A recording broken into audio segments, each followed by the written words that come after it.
And what are your turnaround times? So if I come to you and I'm upset with my bank and my bank's not resolving it, and I do have to tell you as media, I do get complaints from people. They come to me, they have tried their banks, they sometimes fall into this sort of like black hole of no communication.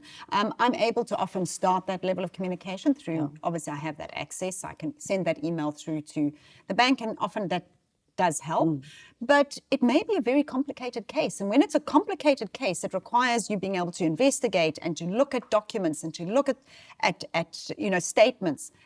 That is really, I suppose, where having that access to those lawyers, to people who with it for free are able to do that work for you.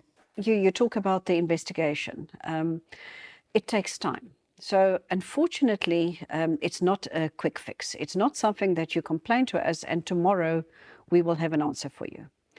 I think in our case, it's more that we'll have the correct answer.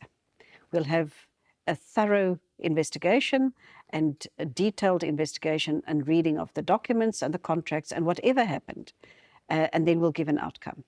But that takes a bit of time. So the minute we send a complaint through to the financial institution, they've got a couple of weeks to respond in writing with their detailed answer to us, and they will give us an answer.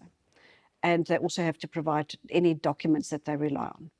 And then it's allocated to one of the lawyers. So once that is finished, we've got the complaint, we've got the answer, and then we give it to one of our lawyers to now properly assess this issue against the response.